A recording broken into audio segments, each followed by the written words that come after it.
कोपर्डी घटनेसह मराठा समाजाच्या विविध मागण्यांबाबत लोकसभेत खासदारांनी आवाज उठवावा या मागणीसाठी सकल मराठा समाजाच्या वतीने खासदार दिलीप गांधी यांच्या घरासमोर भजन कीर्तन करून धरणे आंदोलन करण्यात आले।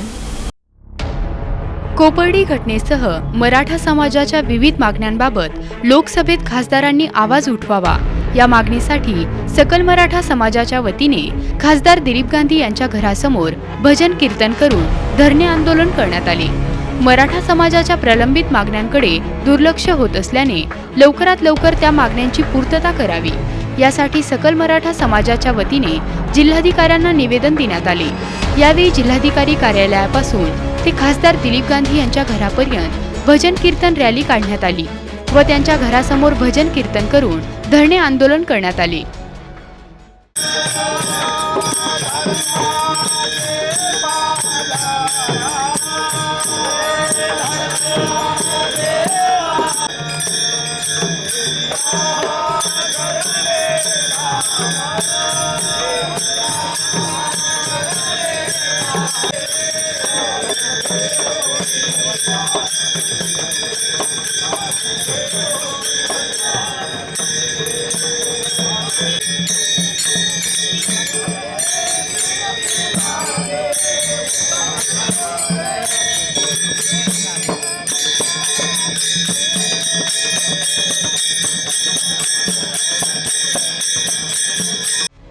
मराठा समाजाच्या प्रलंबित मागण्यांसंदर्भातील प्रश्न खासदारांनी लोकसभेत उपस्थित करावा।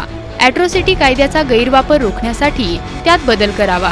तसेच शेतकऱ्यांच्या समस्या सोडवण्यासाठी डॉक्टर स्वामीनाथन आयोगाची अंमलबजावणी करावी आदी मागण्यांचे निवेदन सकल मराठा समाजाच्या वतीने नगरसेवक सुवेंद्र गांधी यांना देण्यात आले। मराठा समाजाने जवळपास महाराष्ट्रात आणि महाराष्ट्राच्या बाहेर 54 ठिकाणी लाखोचे मोर्चे काढले। किमान 3.5-4 कोटी मराठा समाज अतिशय शिस्तबद्ध रीतीने रस्त्यावर उतरला। कुठेही कायदा हातात घेतला नाही, कुठेही राष्ट्रीय प्रॉपर्टीची डॅमेज केलं नाही। इतक्या शिस्तबद्ध अभूतपूर्व मोर्चे मराठा समाजाने काढून सुद्धा कुणीही सरकार आणि आमदार खासदार दखल घ्यायला तयार नाही।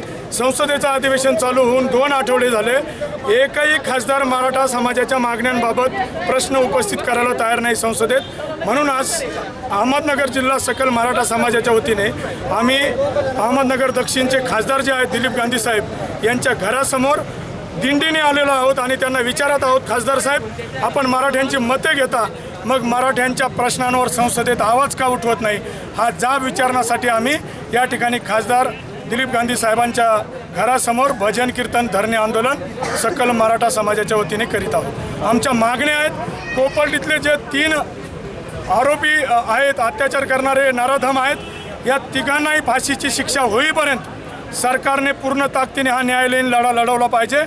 दुसरी जी मागणी आहे, मराठा समाजाला कायद्यात टिकणारं आरक्षण आम्हाला हवं आहे।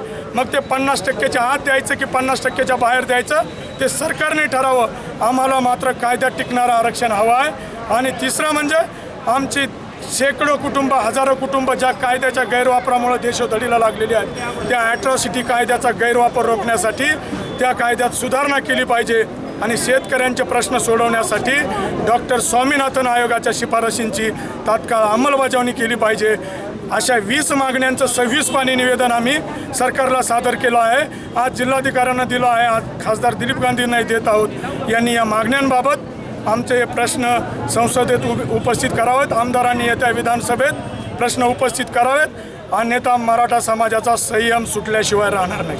समाजाची जी शांततेत चाललेली आंदोलनं आहेत ही वादळापूर्वीची शांतता आहे। सरकारने लोकप्रतिनिधींनी समाजाचा संयम पाहू नये। आम्ही टाळ मृदुंग घेऊन म्हणजे कमालीचा संयम आम्ही पाळतो आहे, याचा अर्थ आम्ही कमजोर आहोत असं सरकारने घेऊ नये, अन्यथा उद्या आम्हाला रुमणी आणि दांडकी घेऊनही मोर्चे काढता येतील, हा संदेशही या निमित्ताने आम्ही सरकारला देतो। या भजन कीर्तन आंदोलनामध्ये सकल मराठा समाज बांधव मोठ्या संख्येने सहभागी झाले होते।